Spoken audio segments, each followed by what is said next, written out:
Hi, it is TAW Unwrapped, unwrapping the big talking points from across the football world here in Liverpool. Unfortunately, these problems are rooted in Liverpool again, but going through them with me today is a crack team of Andy Bell, Abby Rudkin and Ian Salmon. I'm, of course, Josh Sexton, and we're delighted to be partnered with our friends at Saley today. Saley is the eSIM app that travellers can use to get fast and reliable mobile data in over 200 destinations and ensure you avoid a nasty bill when you get home. Download Saley in the App Store or by scanning the QR code on screen. And if you use the code TAW at checkout, you'll get 15% off your first purchase. So details will also be below in the description, but for more information, go to saley.com/TAW. So two big incidents we want to analyse from the weekend really, but building off what was done on the free show yesterday. So for anyone who's not listened to yesterday's Anfield Wrap show, do definitely recommend you go and do that. Between John, Andy and Ryan on that show. Some really good points made, but the two big incidents are the Ekitike shirt swapping before the game was even over, and Soberslai's, as I put it, strange exchange with the fans, quite frankly, Andy, who had stayed behind. Both sort of disrespectful in different ways to me, really. Like I can take the point, and it was made on the free show yesterday, that the Ekitike one is kind of done by Cherki because, you know, we probably don't even see the shirt if Cherki doesn't decide to stick it on the bench. But even the act of it for me is sort of indicated of a widening divide between the players and the fans, and it's, you know, that we could get really meta with this as probably a sort of direction of travel in modern football really. But I kind of worry, and I was thinking about this yesterday, and it's probably not dissimilar to a certain type of fan on social media who's kind of attached themselves to the club in the past few years because it helps them in terms of, you know, spewing out content and all those kinds of things. But perhaps being at Liverpool's become like the cool thing to be now, like rather than the hard work starts when you get here because you're now at a big club, or you're at a big club that expects hard work. It's like, oh no, I'm here, so now I've made it, and that's kind of like enough for me. That's a definite concern that sort of comes from something like the Ekitike incident for me. Yeah, well, hard work isn't seen as overly cool, is it? You know, there's a reason why kids at school claim they didn't revise for the exam that they did really well in, because working really hard and getting your just rewards isn't that cool. Just doing it purely off gift and natural talent is what people want, isn't it? And I think that's the issue. And, you know, I think a few years ago, say around sort of 2017, 2018, people talked about the Brexit midfield, didn't they? Henderson, Wijnaldum and Milner. And it was called as such because it was loads of hard workers, and maybe they weren't quite at the technical level of like the top 10 midfielders across Europe. And it wasn't seen as the coolest thing in the world, was it? Like, I'm sure Henderson, Wijnaldum, Milner, shirt sales, names in the back of shirts weren't like right up there for Liverpool. But my God, what I'd give for that midfield against PSG tomorrow night as we record, you know what I mean? It's a Liverpool team at the moment who, I'm sure we'll get into it, doesn't want to earn the right to play. They just want to turn up, and they want to be effortlessly better than the opposition as they feel their technical level shows. And unfortunately, it's not the sport for that, and it's certainly not the league for that, because you have to go in there, you have to fight, you have to battle, and once 20-25 minutes in, that opposition realises they're in a game, then you can get the ball on the ground, then you can play, and Liverpool just don't want to go there at the minute, and it's a real endemic for me. Yeah, there's a kind of like modern generation thing almost here, isn't there, Abby? And speaking as a representative of the modern generation, someone who's even a sort of couple of years younger than I am, like I was kind of all right when, like, you know, Liverpool players were starting to be a bit more like Instagram, and like I even think of like words like aura and stuff like that, how aura is now perceived as not just Virgil van Dijk making someone run away from him on the pitch. It's about, like, you know, having the flashiness off the pitch as well, all the social media stuff. I know John kept referencing on the show yesterday the picture of Soberslai's watch and saying, like, we don't want to see that if you're not working hard. I'm kind of okay with all those things as long as the players on the pitch are working hard, but that's the issue here really, is like Ekitike, for example, in this situation with Cherki. Like, Cherki's team have just like completely schooled you on the pitch to the point that you've had fans in the stands who were leaving from basically the 57th minute, if some of them hadn't already left before when the third goal went in. Like, you're leaving from the minute the fourth goal goes in, and rather than being like, you know what, like, even if me and Cherki have had the chat on the pitch about swapping shirts, I'll save that for after when we can have a chat down the tunnel and whatever. I'm absolutely sound with lads who are both French at different football clubs in England being mates off the pitch. It's the whole thing of like, again, as Andy said before, earning the right to play, but also having a bit of a level of like self-awareness. Like, this lad has just completely schooled me on the pitch. And I don't know, there was almost a part of me that was thinking, like, it's a bit, and this is a really over the top example, so bear with me, but it's a bit like Cherki putting it on the bench felt to me a bit like almost disrespectful in the sense of like, it's like he's won and captured that shirt off you then, and now he's sat there in it like a a hunter with his prey kind of thing. Like that was kind of how it felt to me a little bit, and it was disrespectful from Cherky, but I don't expect any sort of standard of me from Cherky, because Cherky plays for Man City and I'm a Liverpool fan. I do expect it from Ekitike to at least be self-aware enough in that moment to go, you know what, I'll just save that for the end, because I don't want there to be any scenario here where fans kind of see that he's got that shirt, or there's any kind of, like any kind of confusion as to what my intention was there. I think you could... I've seen a lot of people saying, oh, you're over-analysing it, like you're looking into these things too much, but something like that actually means a lot to me in terms of like the relatability of the players, because like if it was me as a supporter and I was getting the opportunity to play for Liverpool, I wouldn't be thinking before the whistle's even gone and we're getting absolutely battered.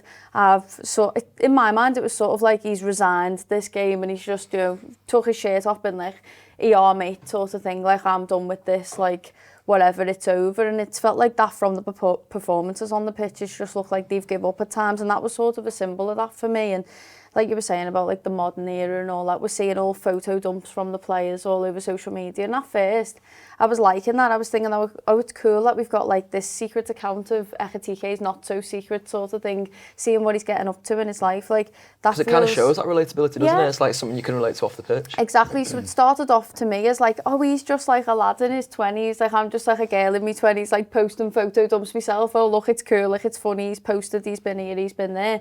But then as you look into it, and then the other players are doing it, and like you say, like Szoboszlai's watch, you see fancy bags, fancy cars in these photo dumps, and the more the performances are bad on the pitch and the attitude of the players seem to go down, I start to think to myself, like, actually, like I've never felt further from being connected to you at all. I've never felt such a disconnect between like me and the players. And don't get me wrong, like you've obviously worked in fan media and you've dealt with certain players, so have I, that are still in the squad and they're great, but a lot of them now, I'm just starting to feel like I can't relate to you at all. Like the Szoboszlai incident, for example, like you're like shrugging at the fans as if like where have you all gone, like what have I done sort of thing. Like yes, maybe you have performed better than the rest this season, but you were still shocking.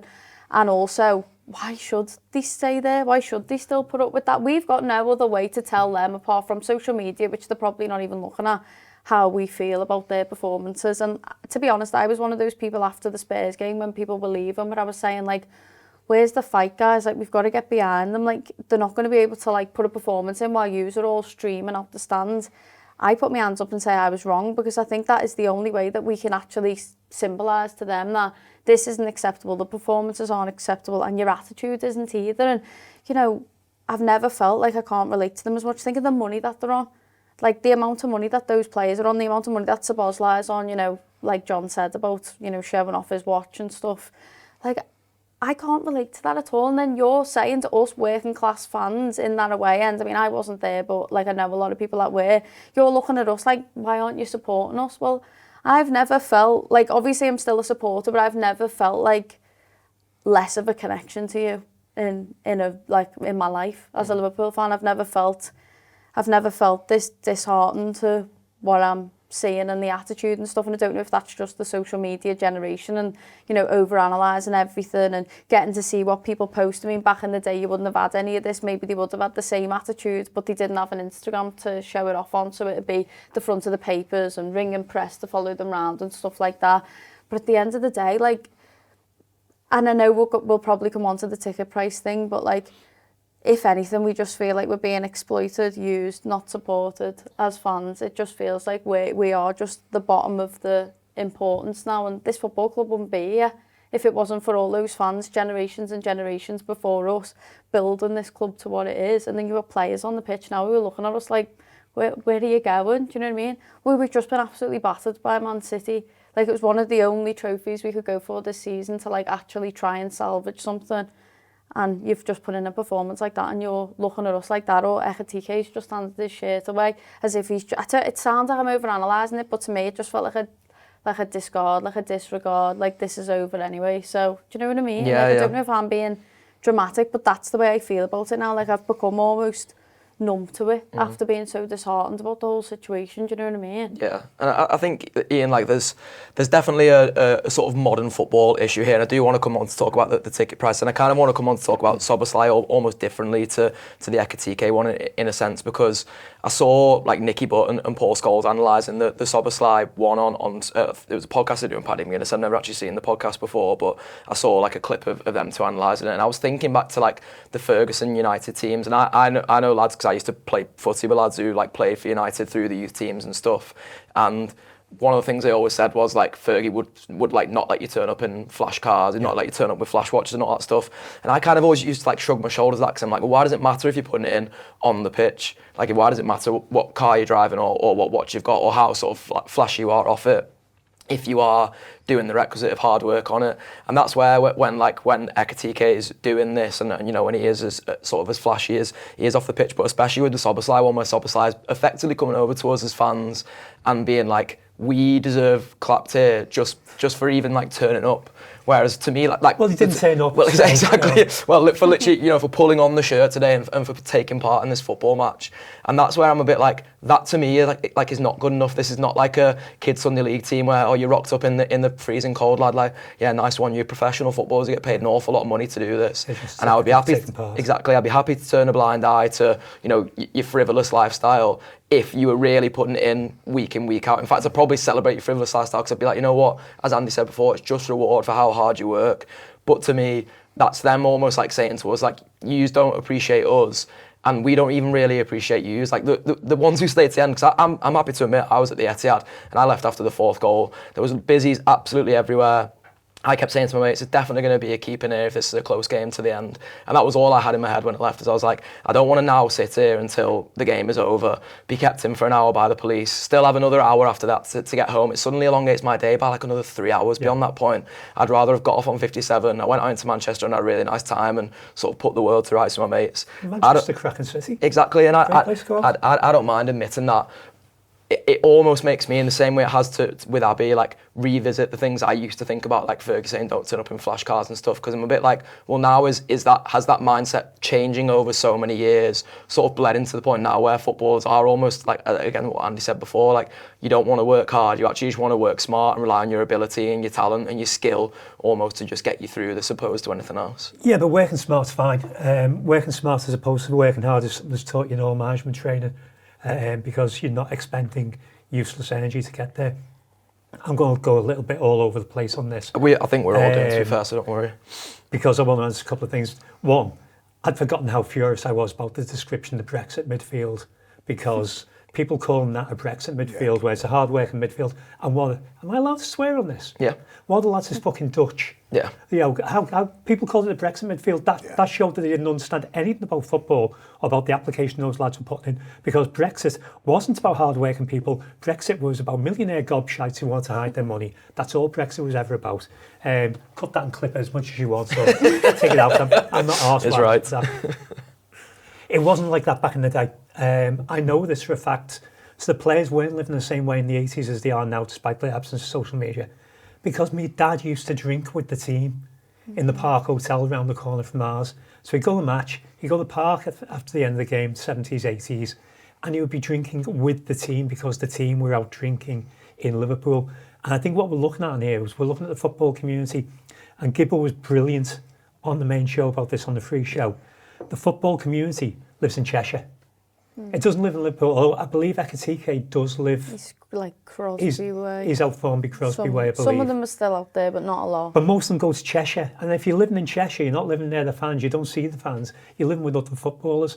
And if you're living 2 doors down from Ryan Cherky, and he's your mate from the international team, I'm not asked about the shirt. I'm not asked about whatever Ekitike did with the shirt, because whatever he did, taking the shirt off, wherever he put it, if he just lobbed it over to his mate putting on it is a knobhead. That's knobhead. Pulling that on, that's just, I don't think he's even thinking, I've won this, I'm a victor, look at me, I'm amazed. He's just put the shirt in because he's been a bit of a knobhead.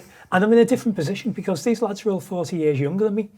So I don't see the social media stuff. I had to search out what the fuss was about Szoboszlai's watch.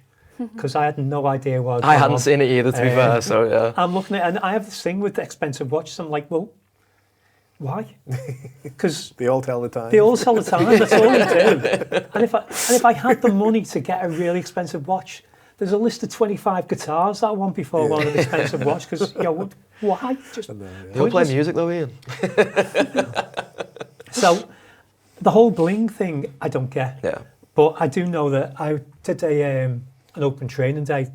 Matty obviously is a Blue. I took him and his mate to an open training day at Goodison years ago. And there were lads who were in the reserves who were driving Ferraris. And it's kind of like, I can't remember the names, but you've done nothing yet. And I know Ferguson had that standard, and I'm sure that Kenny had the standard. Yeah. Shankly, you didn't come in with a better car than your mates because it just says, I earn more than you. And if you're doing it on Instagram, it's like, I earn more than all of you. And that's just a bit uncouth, to be honest. But that's Instagram. I'm not asked about Instagram. It's a very boring thing. I don't get it. It's just pictures. Don't understand it. Why bother? Anyone who's followed my Instagram account will know it's just pictures of albums I'm playing. I'm very, very dull. But it's about the football community. It's about the disconnect between the community and the real world, because they earn far more than any of us are ever likely to see in our lives. And the footballers earn far more than the manager. And the managers know this has been coming for decades. How do you manage multi-millionaires? It's really difficult. What is their motivation to follow what you're saying to them when they're going to earn 350 grand a week anyway? So we're in a very weird situation. The Soberslide thing annoyed me. That probably echoed to everyone's mic when I did that. I'll try not to do it again. He says doing it again. The Soberslide thing really annoyed me. I didn't see it at the end of the game. I was watching the game on telly. It's the closest I've ever come to turning the game off on 70 minutes and just doing something else instead, because it's kind of like, I could be watching The Pit. I could be watching Escape to the Country, because it would have been more entertaining, because the thing that we're not talking about is at 4-0 flattered us, because City deserved to have at least 7 or 8. And if they hadn't stopped trying for the last half hour, they would have had 7 or 8. They could have really, really taken the piss out of us. And when we played United a couple of seasons ago and beat them 7-0, there's a moment where Bruno Fernandes stops running and just lets Stefan Bajcetic, I think it was, run away from him. Lets this 17-year-old lad run away from him, and he just gives up. We did that for half an hour, and that's unforgivable. And the biggest example, because you won't have seen this because you're at the match, I don't know if you've seen it back at all, you may have noticed it at the match because it happened at the match. The biggest example of having the piss taken out of you is we make 5 subs, they make 5 subs, there are stoppages, Michael Oliver blows on 90. Yeah. Out of pity. I was already in the pub, so yeah, definitely. It's just absolutely out of pity. Yeah. He pitied us, so we stopped the game. That's a disgrace. The first half hour when we were really good, I mean really good, we were really good. We looked like we could do something. Soberslide wasn't in the game. He was anonymous. He was doing nothing. He wasn't achieving anything. It was a weak performance from a lad who's been one of our best players all season. But he didn't get any better when we got worse. He wasn't the one who was out there. When you sat at home and you're sitting there going, just kick someone. I don't care who it is, just kick someone, which is not a good way to watch football. Just fucking kick someone, for fuck's sake. Just injure a player. I'm not arsed. Just do something that shows you've got a bit of passion here. And nothing is happening anywhere. I didn't know about Soberslide afterwards. I had to look that up. He's on the pitch trying to get the fans to applaud him and stand there going, what's wrong with you? I love Dominic Soberslide. He's a brilliant footballer. I'd sell him for that, because that's just wrong. And again, not want to be the old man shouting the clouds, but Souness would not have allowed any of that. Ronnie Moran, Joe Fagan would not have allowed any of that as coaches. We have coaches who can't bring the players to hand for doing that. Unless they do, and they turn them around suddenly for tomorrow night. But, tomorrow night is going to be an embarrassment of galactic scale if Saturday's to go by, because we are nothing as a club. And my problem at the moment isn't the disconnect from the players so much, because I'm 40 years older than them. I should be disconnected from the players. They've got nothing to do with my life. It's like they play music I don't listen to. They own clothes I would never wear. They have flashy watches I don't understand. They have cars that's like 5 times the price of my house. It's like, and so whatever. That's their life. I just don't look at it. I don't follow any of them because I'm not arsed. I don't want to see what their life is because all I want to see is what they do when they pull on a red shirt. That's all that matters to me. If they do fine with that, then I had a conversation, an argument with a mate a couple of months ago that we were talking about Salmon, we were talking about footballs, and we were talking about Gravenberg and the new contract. And he's like, so, he said, but the money at the end, I'm like, yeah, that's the going rate. He's like, so you're supporting a business proposition now, aren't you? And he's doing it to wind me up. I know he's doing it to wind me up, but you're supporting a business proposition. You're not supporting a football team. You're supporting a business proposition because what you're talking about is this is the going rate for somebody of Salah's ability. This is the going rate for somebody of Gravenberg's ability. Pay them the money that they deserve within the scope of the greater game. Well, that just says something's wrong with the greater game, doesn't it? So it's a disconnect from football, and my disconnect from the moment, and I've got something I'm absolutely furious about. It's a very small thing, but I'm absolutely furious about something. We'll get onto it when we talk tickets, because we're going to, aren't we? Yeah. My disconnect at the moment is from the club as a whole this season. And with all that said, with how crap the season's been, with how frustrating it is, with how bad that is, I will still put my normal caveat on this, that I have no idea what the inside of those lads' heads look like this season. So who am I to judge how badly they're playing and how little appetite they have? Why is Mo Salah leaving? I think I know why Mo Salah's leaving, because Mo Salah didn't want to come back to the club in August. I think that's why Mo's going now. I think that's the entirety of Mo's season, is because Mo can't be here anymore. I think that is overarching. I said it, honest to God, my wife tells me not to look at the YouTube comments for these things, so I'm not going to with this one. But the overarching thing is Diogo.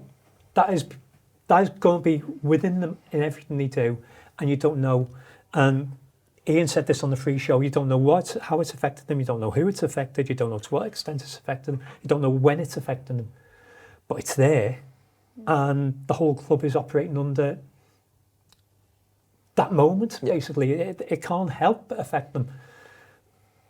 But I've still got that separation between, I understand this, and I empathise and sympathise with what you're going through. And I've got this, that performance in the second half wasn't good enough. I don't know how to reconcile the two parts. No, it's hard because, obviously the manager's affected by that, and you could kind of argue, and it's the most sort of crass argument in the world to make, really, given everything that's happened with Diogo. But you could argue that maybe you need a new manager because you need somebody else to come in who can kind of lift the players rather than someone who has just been scarred by... Somebody who was involved exactly, in it, someone scarred by the same thing. And, I don't know how Arne feels about being here anymore. I don't know if he can cope with the idea of how am I supposed to manage these lads when we've been through this as a unit? And there'll be the people who, again, as Ian Ryan said, there are people who say that if you bring up Diogo's name now, you're using it as an excuse and it's disrespectful to his memory. And I think that's wrong. I just think that's absolutely wrong. I'm not disrespecting Diogo's memory. I'm not disrespecting what his family have been through, because they've been through more than anyone else. But you can't take away the fact that it will alter what those lads have gone through this season. And we were writing the season off in August, and the season has been appalling. And the manager will probably lose his job over it, because you can't sack footballers. Well, you can, but footballers don't get sacked, managers get sacked. The manager will probably lose his job over how bad we've been this season. And we start again next September, and that's probably where we are. And Ian spoke on the free show as well, Andy, about some of them almost hiding behind the manager, and it's interesting, Ian, sort of bringing that point up there about the manager's future, because there'll be an extent to which I'm sure there are some lads in the dressing room thinking he's going to be off, so I'm all right because I'm going to be sort of shy from the blame here.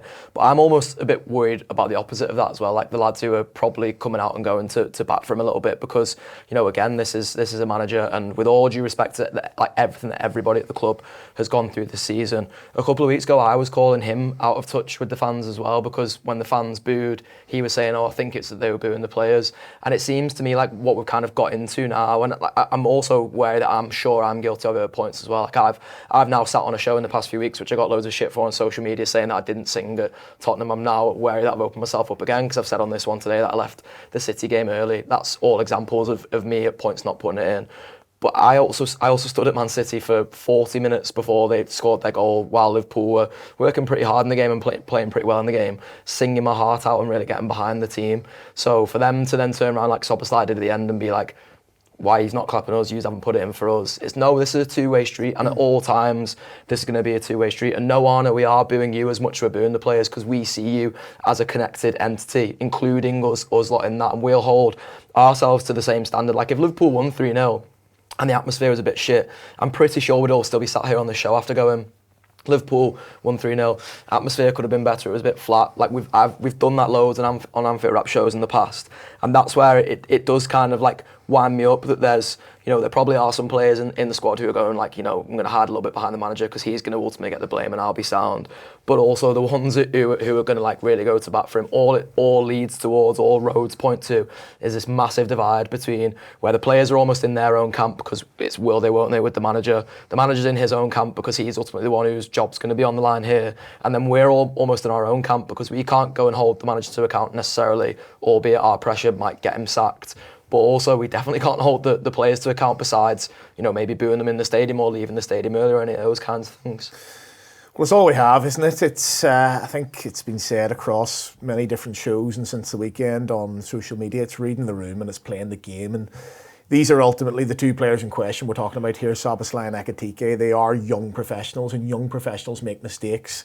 And the point I think John raised on the free show yesterday was, who's the Henderson, who's the Milner, who's the Gerrard pulling them into line, or even like, I don't know, the Sammy Lee, or just play, you know, people in the backroom staff who've played for the club who get it, who are from the city or from the area. Who is that? But if you imagine, like, as a young professional, let's say you're working in an office and there's a promotion comes out and you and the person sitting next to you in the office go for it, and you get it, you play the game for the next couple of days. You lay low. You don't go bouncing around the office talking about it, do you? You know how to play the politics of that situation. And even though you're buzzing and even though you're maybe going into work on a high, you understand that that's not the case for the person sitting next to you. So, you know, Szoboszlai might well be going over to the fans at the end, applauding them and seeing maybe some gestures back at them and thinking, well, it's a bit harsh. I've been all right this season. But don't say it, don't gesture in a way which makes you feel hard done by. Arne Slot may well feel that 4-0 was a harsh result based on the underlying numbers or whatever he keeps saying. But again, don't come out and say it. You may well think they're booing the players, not you. Don't come out and say it. Read the room and play the game. And that's the thing that they don't get. We all know that most of these players don't even know that I exist, don't even know me personally, don't know the effort and the hard work and the money that I put in to go into the game. But at least if there's a semblance of a connection between me and them, or I can see their appreciation for us as a collective, I can at least get on board with it a little bit more. And you went to the game on Saturday. I went as well. I did stay to the end, not based on anything I was seeing on the pitch. I just sort of always stay to the end. I sort of think, I've paid my money, I might as well just sort of see it out here. And you know, I don't go to every away game. I go basically when I can get a ticket, because I can't get anything in my own name, obviously. I go to all the homes, and maybe 5 to 10 aways a season, right? And we all know that aways are £100 minimum days, right? So tickets for Saturday was £35. That's on the lower end. Obviously, Premier League's capped at 30, but FA Cup isn't. You're training up there, and like if you're going to a different part of the country, you're probably going to have a bevy and a bit of food as well, aren't you? So there's £100, and that's only round the corner. You're going Brighton away for the day. That's probably 200. So it's probably between £100 and £200 now. And if it's 12:15 kickoff. Well, yeah, exactly. Yeah. So their whole it takes up your whole day, and it takes up a lot of your money. If I budget for the month and I'm going to 2 aways, I have to make sacrifices there, right? I might have to swerve a night out with my mates, or at you know, going out for dinner with somebody or whatever it is, because I know I'm putting a massive outlay into going to the game. We'll come on to ticket prices later, but those aways are a massive day and a massive outlay, and there just doesn't feel like there's any real appreciation of that from the players. You know, the captain coming out and saying we gave up, which I think is quite brave of him to admit, but it's also absolutely galling. Because why do I have Szoboszlai coming and, you know, I think what actually happened was he comes over and he claps. I think he maybe catches somebody's eye who's maybe giving him a bit whatever, but he's every right to do that, because he has given up his Saturday. He has given up £200 to come and watch you, and your captain has come out and admitted that they completely gave up. So how can you expect us to stay in a stadium or to turn up or to, you know, go to Anfield on Saturday at 5:30 and sing our hearts out against Fulham because you're not doing your bit? And I'm giving up a chunk of my income, you know, which is a thousandth of the money that you're earning. Probably the math is probably slightly wrong in that, but it's not comparable anyway. And you can't put the effort. You're expecting me to put the effort in, you know, given my life, and you're not going to put it in despite the fact that you are a multi-millionaire. And that's just where, especially in this city, but any set of football fans won't get on board with that. But certainly this city where, I think as it was said yesterday, you know, you don't come in giving it the big one, you don't come in being flash, you don't come in thinking you're better than everyone else. There's just such a disconnect. And don't get me wrong, we were blessed by the fact we had Jurgen, okay, because he was unique and the connection he has with the fans. We're not just going to be able to get another Jurgen in. But at the same time, this group of players and this manager are so far removed from that, and it's just such a sea change from what we've been used to for the last 10 years. Can I just go back to something Andy said there? Go on. 5:30 against Fulham, they want everyone to turn up. The league and the telly haven't considered the idea that there might be people in Liverpool who quite like the idea of going to the biggest race meeting in the country, which is, I'm not arsed, but I've never been arsed to live 5 minutes away from it. But the biggest race meeting in the country happens in Liverpool on the same day. But no, we'll have a kick-off at 5:30, so you can't even see the Grand National. Yeah. Again, sort of all endemic of the wider disconnect, and like there's a part of me, Abby, that again, like, and maybe it's like, 'cause I am quite contrarian in my nature. I'm definitely anti-traditionalist in my nature, and obviously I'm from Cheshire as well. So even when Ian talks about there with the sort of Cheshire thing, and John spoke about it yesterday, like, I think generally I'm okay with the players living in Cheshire, even if that's from a selfish point of view. Like, my nephew occasionally walks around Wilmslow in his Liverpool kit, and he's seen Mo Salah in the flesh, and he's absolutely buzzed off that. And he's a 7-year-old kid who supports Liverpool, albeit I would always rather the players all lived in Liverpool. I think this was Jurgen Klopp's squad as well, and I think Andy sort of right to bring up Jurgen there, because I was kind of thinking, like, even when you see, you know, the Anfield Wrap putting out the Chamberlain interview in the last few days, and Chamberlain resharing it on his story and stuff, and one of the main things that it kept coming from the clip of the conversation with Chamberlain was, that's a lad who just gets it. Like, that's a lad who just gets it. All those lads got it, and I don't actually, like, I'm not naive enough to believe that all those lads got it. Chamberlain lived in Cheshire, by the way, so like there's that to me already takes the Cheshire thing off the table a little bit. As much as I do understand the sort of wider point that's being made there, there has to be somebody there, as Andy said, whether it's a Milner, whether it's a Henderson. For me, it all kind of does start with the manager. Like, I can't imagine a day where those lads rock up and think that any of the behaviour, like what Szoboszlai displayed, for example, what Ekitike displayed, I can't see Jurgen Klopp like sort of letting that slide. And I don't want to like constantly reference things back to that, but it's like, you know, the Legends game was in town the other week and Thiago played in it, and I was watching it being like, oh, Thiago do a job in our midfield, because he's actually worked that hard in the Legends game where you probably don't. That's the one time when you can knock off in a football stadium. And hearing people saying about how much Chamberlain gets it, and I think a reason a load of those lads got it was because there was somebody there. There was almost like a leadership element coming from the manager, but coming from certain players in the squad as well. It was a squad that was built in the image of that manager. And I kind of worry now that we've got to this point where this squad is built in the image of this manager, and this manager is far too disconnected from us. And therefore, like, it's no surprise really that the players also feel like they're a million miles away from us. I understand people saying you can't just keep harping back to Jurgen. I get that. That's what I'm getting on social media all the time, is you can't expect them to be the same person, but you can expect them to keep the same standards. Like, you can always think about Jurgen had like the no dickheads policy. And that, for me, wasn't just, right, I'm not going to sign him because he seems like a bit of an idiot. It was, right, we'll bring this player in and I'll show him the way and I'll show him what's not acceptable and, you know, how to appreciate the fans. You can even go back to Jurgen lining them all up in front of us, you know, like West Brom, you know, Barcelona, all those moments he brought the fans and the players together in unity, even his fist bumps and stuff like that. And I know we shouldn't go back to it too much, and I don't know if it's just because the Legends game's just been and you've seen him engaging with the fan culture, engaging with all of the schools, stuff like that, that you start to realise what's missing in that. And he was asked a question, I think it was This Is Anfield, was it, asked him, like, how important is it for the manager to, you know, get the fans, get the club and be engaged, and he didn't really want to answer it. And that was quite telling for me, because it was sort of him saying, like, if I answer this, I'm sort of going to drop slot in it, because it's very clear that he's not doing that. And, you know, if he's not telling the players, you need to appreciate those fans up there because they're spending that amount of money, they're doing this, they're doing that, they're setting up the cop, you know, spying cop, all the flags, stuff like that. All that is so, so important. And if they're not appreciating that and they don't acknowledge that and they're not getting lessons on how the city behave, like the culture of it, the politics of it, all that side of things is really important for the people of Liverpool. That's why I feel so disconnected from it, because, you know, to go back to the Szoboszlai thing, why does he feel so entitled for me to be clapping him? Like, why? As like a Scouser, and I know like John was saying it as well, like, if you've not put the performance in, if anything, it's sort of like put your head down and like, you know, go and think about what you've done sort of thing. Nicky Button, you know Paul what I Scholes mean? literally said the same thing, and they don't give a fuck about Liverpool. Exactly, but instead it's like you know, well, I play for Liverpool, I'm here, so you should be clapping me. No, if anything, like our loyalty as fans should be appreciated, and I know we're going to come on to the ticket thing, but it just feels like Jurgen's whole no dickhead policy's gone away.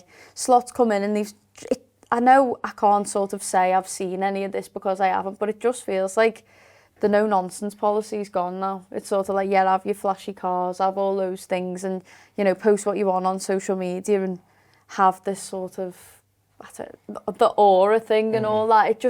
It feels so disconnected to me, and it lacks like humility and like being humble and appreciative. It just doesn't feel like that's there at all. And if anything, you can look at those games that we had with Jurgen, and if we lost, like terribly, the players were coming over apologising. You can think of how many times Mo was coming over with his hands up, or Klopp would be like hand on chest, like sorry. You know, those moments of like, oh, this isn't good enough.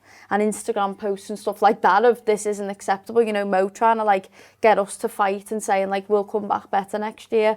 It just doesn't feel like that's there. Like we can have a terrible defeat and then I'll go on Instagram and it's like the players getting into their flashy cars and stuff. And I know it shouldn't matter, like Ian was saying, like it's just Instagram. I don't know it exists. Exactly, like it's just Instagram. But to me, I'm sitting there listening to the Anfield Wrap or whatever, getting wound up over these things, and then I go on my phone and it looks like they're not bothered about it at all. And I know they're allowed a life, and I know that being a footballer is not the only thing in the entire world in their lives, but they're paid so much money to do it. And like as a working class person who like dedicates the whole life to this football club, whose family have dedicated the whole life to Liverpool, and you know, standing on the Kop years and years ago, it just feels like a bit of a slap in the face when, you know, you're shrugging at people for not clapping you. It just feels so disrespectful. And then as we're going to come on to the ticket price thing, like, oh yeah, but you know, you can raise my prices to go and watch that while they're all getting pay rises and new contracts. We can do that now because you've sort of used the word appreciative there, and you spoke about, you know, playing the game before as well, Andy. Like to me, the timing of it all is kind of like what stinks, and that's where Dominic Szoboszlai in that scenario to me is like lacking a serious dose of self-awareness. And again, like I don't want to sort of be disparaging about the fella because I've got no knowledge of the fella. I've got like one story that my barber told me, which I won't share on a podcast about what he's like. But like that's basically all we'd ever have to go off is basically like barbershop talk, or like when someone's met him in the past or whatever. Was it a barber in Cheshire? No, it was a barber in Crosby, funnily enough. But that's the thing for me is like the lack of self-awareness, the lack of being appreciative of like, this is a group of fans who not only feel disconnected from yous because of you doing stuff like that, or because of your mate Hugo, you know, lashing his shirt over to Cherky and Cherky putting it on the bench and all that kind of gear. Like, yes, it is at the risk of overanalyzing, but we're overanalyzing it in a point where like we're all really feeling this deeply. And then also at the time, the club are putting the ticket prices up too, and I understand people being a bit like, it's only £1 and all that sort of stuff. Like that is really, really like missing the point on a spectacular scale of whether it is £1 or not. It's the optics of it all for me. It's the club not playing a game in a scenario where like you don't have to raise the ticket prices. And if you're saying it's based on inflation, well, it's not gone in line with inflation for so many years now. If you're saying it's because other clubs are doing it, why do we have to be like other clubs? Like you literally sell the idea of Liverpool on the vision that like this means more.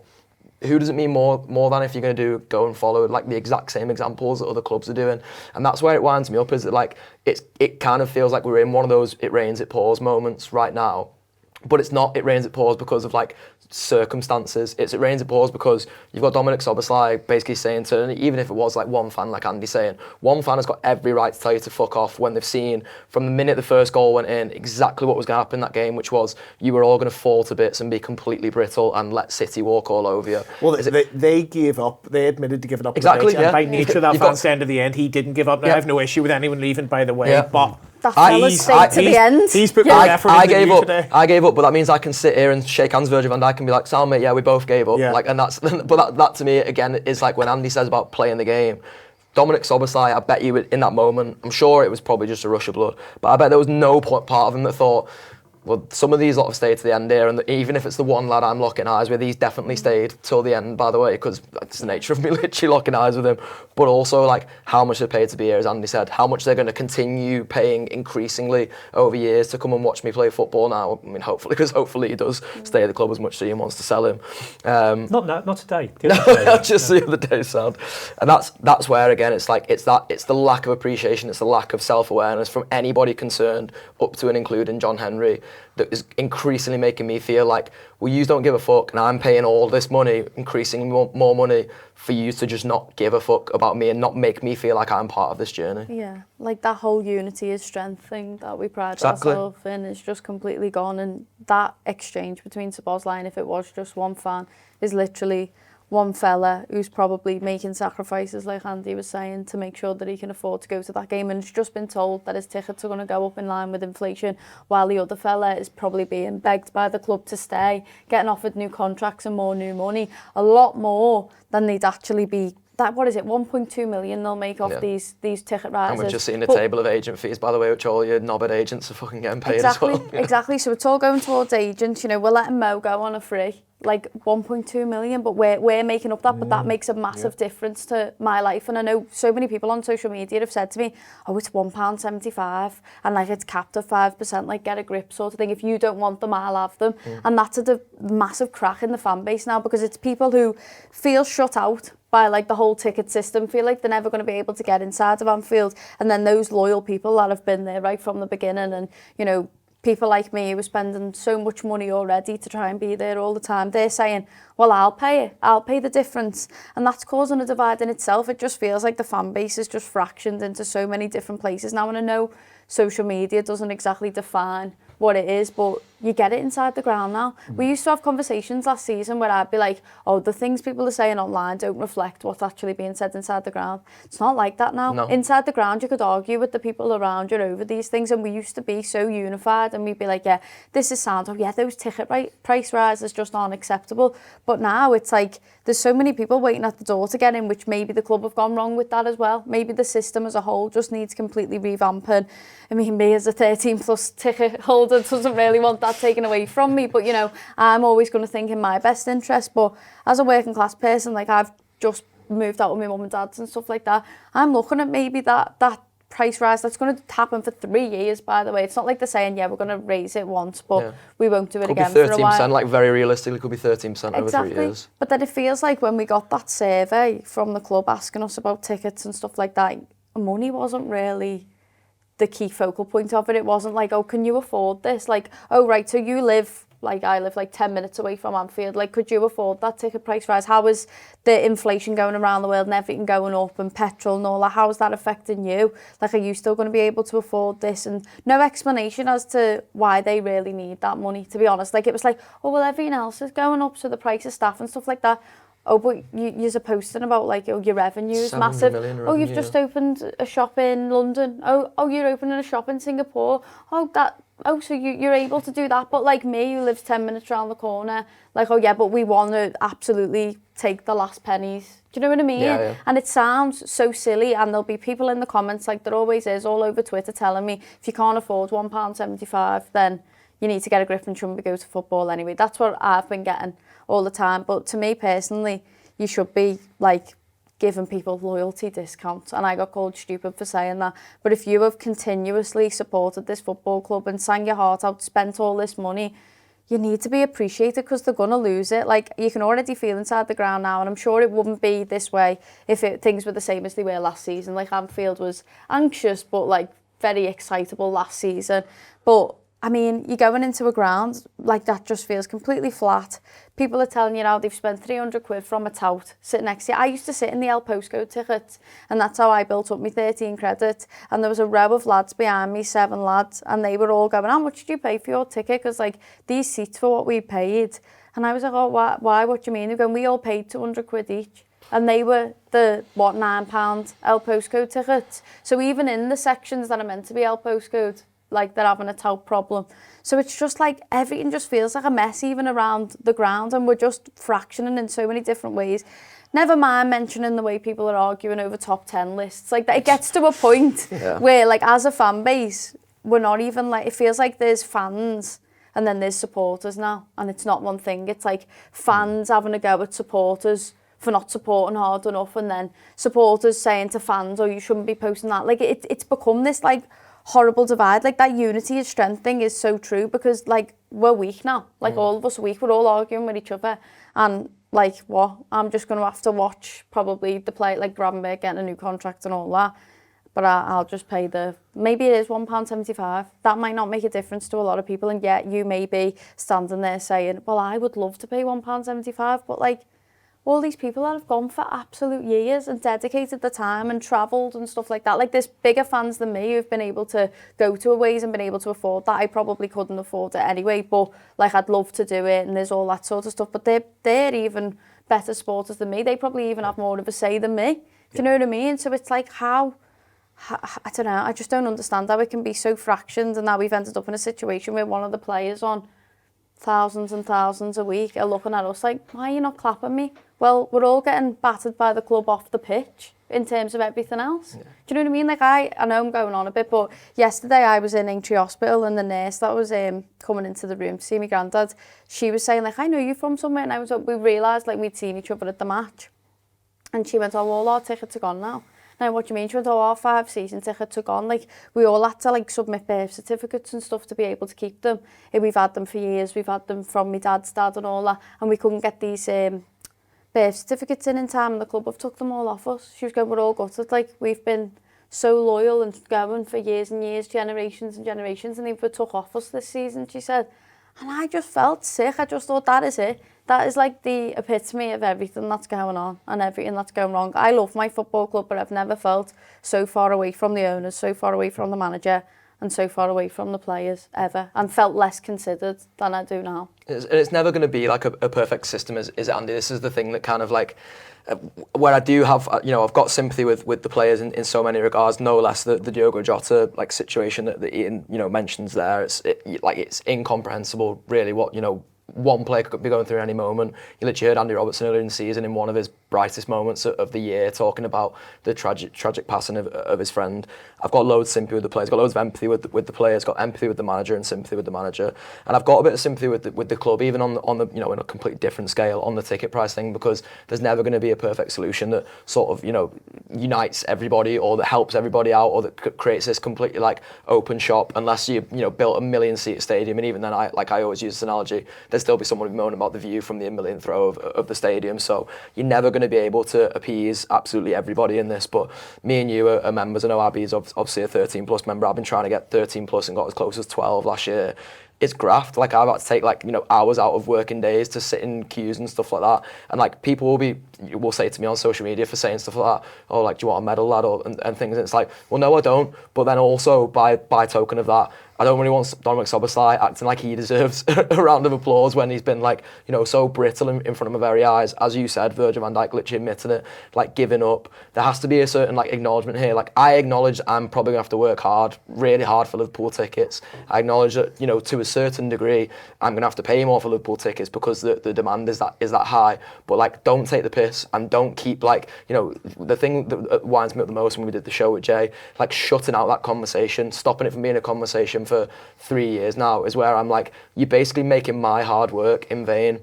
And I don't expect, you to all come in the office when I've just successfully got one for fucking Fulham on Saturday and stand around and applaud me. Like, I don't expect that. But also, like, a bit of acknowledgement, or, like, self-awareness, appreciativeness, as Abby said before, that I'm working hard, literally work hard to earn the money that I get to pay for my Liverpool tickets.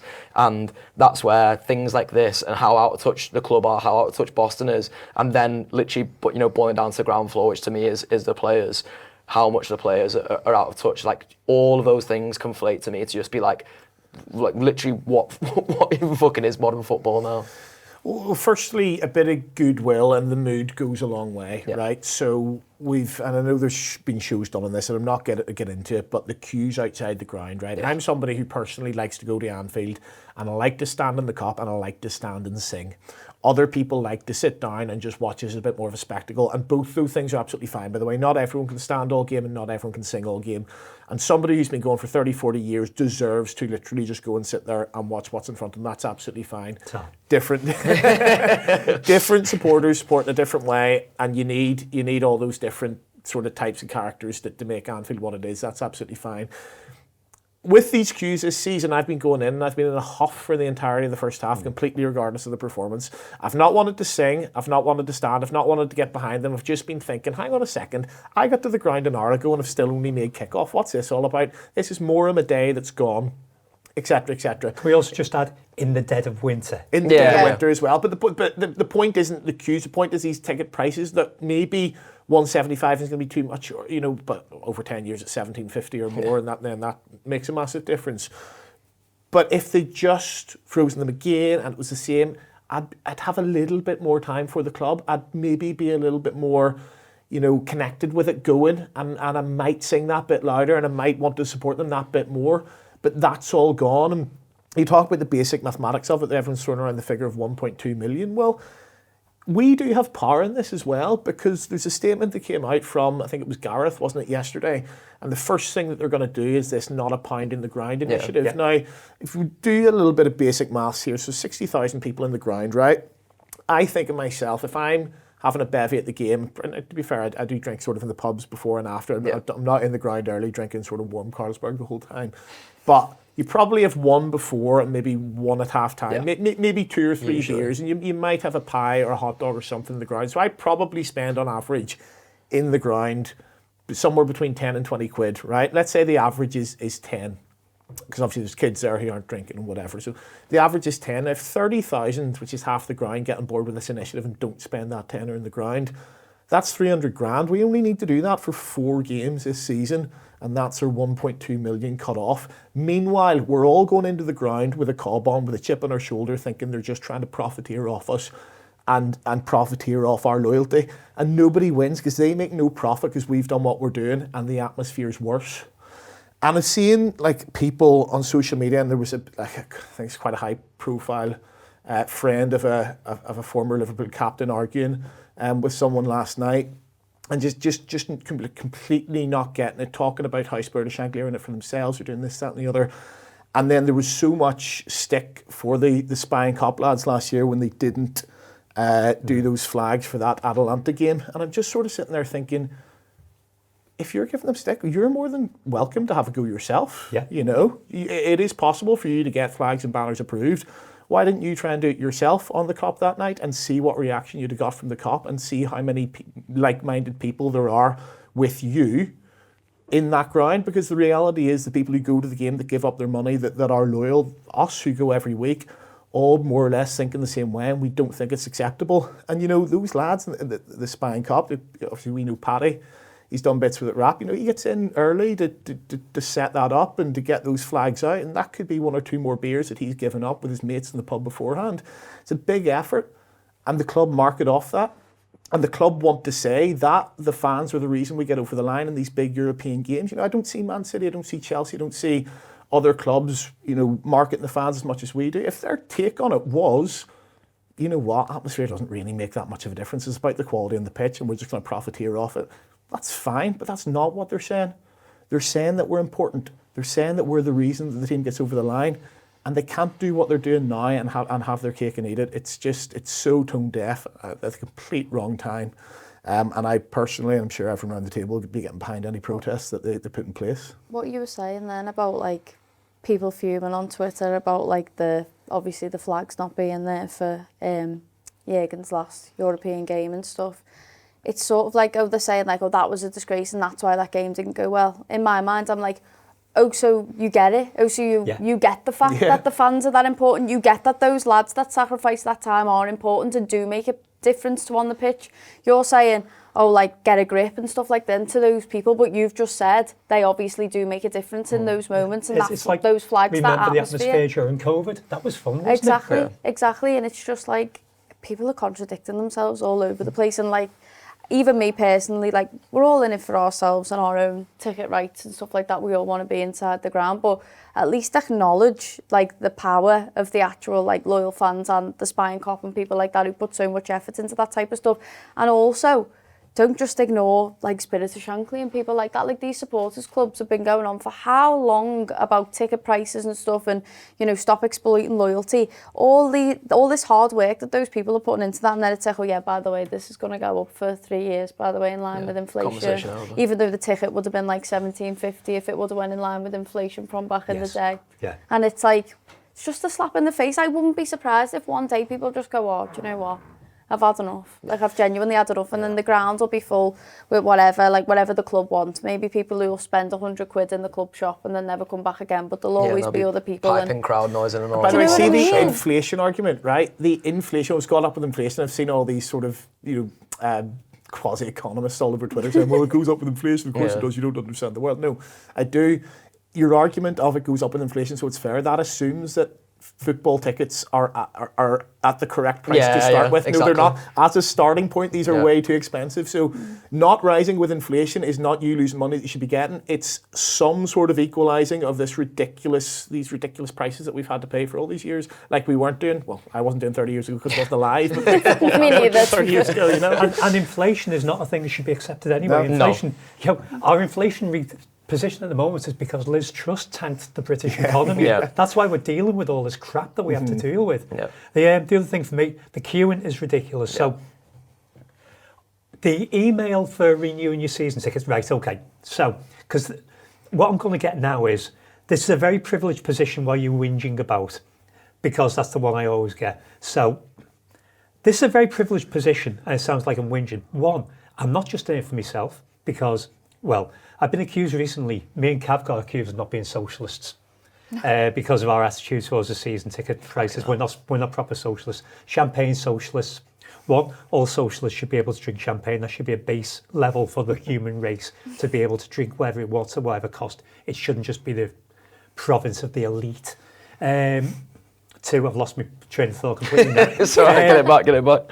With socialism, I support the idea of universal basic income, that everybody should have a universal basic income, and the people who want to work will therefore work hard in the jobs they want to do because they want to achieve that job to make more money. But the world has this much money because that's better for the economy, and that's how you build a good society, and that's how you invest in society. Now it's how everybody has a good life, which should be our one actual goal, especially in a week when we've been shown we're a very small world in the middle of a big black thing that's just, this big expanse of hardly anything. We keep getting shown this, just, do things to make everybody happy. So businesses are taking advantage. Liverpool as a club at the moment don't need our 1.2 million. They can get it with clever sponsorship, or they can get it by putting in a system whereby the players pay the agents rather than the clubs pay the agents. If all football did that, all of football would save millions of pounds immediately. But the season ticket renewal went out last Friday, I think it was, the season ticket, the actual emails. So I've marked it for the first week in May to renew my season tickets. And this is the, yes, you're privileged, you have a season ticket. Yes, I am privileged, I have a season ticket. Dominic Soboslai's privileged, he gets paid £300,000 a week to play for Liverpool. But I'm not asked about what Dominic Soboslai gets paid. That's nothing's to me at the moment, because the money that we pay to go to the game is such a little part of the income that they can afford to pay the players whatever they want, from sponsorship, from TV rights, from whatever they do commercially. They can afford that money from whatever crypto company they've allied with for European games. Charge them a bit more, get the money, pay them. I'm not asked what you pay footballers, but you shouldn't be making us pay for it. And more local people should be able to get season tickets. There should be more. When we built the Anfield Road and the new Annie Road, there should be more space there for more local season tickets. There's more corporate. Well, that's where we make the money. We'll make the money off the sponsors. And there you go. Not putting everything on sponsors, but obviously sponsoring this show. There's a million different ways the club can make money. Exactly. Yeah, there's loads of ways. But they'd rather maximise every single one and include You don't have to maximise the fans, because what we contribute in terms of money is so little. But the thing that's really infuriated me is within that email, there was the contingency of the no seat left empty clause. Now, I don't know if anyone knows about this one, because this is something only season ticket holders are seeing. No seat left empty. There will never be a seat left empty in Anfield. So, if you can't go to the match, you should sell it to somebody in your friends and family. If you can't sell it to your friends and family, sell it back to the club. Sound great. Okay, no problem at all. Carabag. Carabag, in the middle of a season where we're playing shit, in the middle of winter, you try getting rid of a ticket for Carabag, because I couldn't make the game, so I tried it.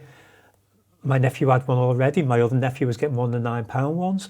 You couldn't get back to the club because, big clue for the club, the website's shit. Your website, when it comes to sell it tickets, on, is you garbage. don't get the money back. Yeah, do you? exactly. No, Yeah. you You're only, don't. you're only listing You it know. up for sale, So- not actually selling. So I've spent £61. I've been charged £61 for a Carabag ticket that I couldn't use, that I couldn't sell. But if that seat's empty next season, I lose my season ticket. Fucking If hell. there's a game where your seat is empty, you lose your season ticket. Now that is taking the piss. Do you know what they're not budgeting into their calculations? They're looking at it and they're thinking, well, I can make an extra 1.2 million. And that is a decent bit of money, right? Fine. But it's a comparative, like people on Twitter saying, oh, you know, you want us to sign the big player. No, 1.2 million doesn't make a difference. It's the Uli Hoeneß, the Bayern presence argument of, we argue over that fee for 30 seconds, but actually getting the true fans in the ground is really what we want. Well, how much money did we earn from getting through Galatasaray compared to Yes. if we went out, right? Now, I don't know if that was played in an empty stadium, would we still have gone through? We may have done, but watching that game and watching the Galatasaray players completely flap it at Anfield from what was an excellent atmosphere that night, I think there's a good chance that the atmosphere got us over the line in that game. we Now, earned Barcelona? Yeah. Barcelona, of course, yeah.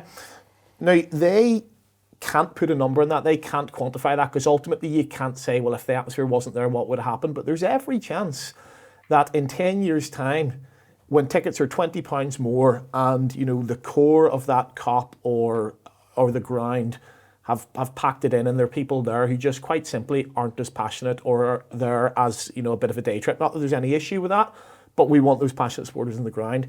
You know, 10 years' time, 20 years' time, we play that Galatasaray game and we don't go through and we've lost however many million that is. Well done for having your 1.2 million in your pockets.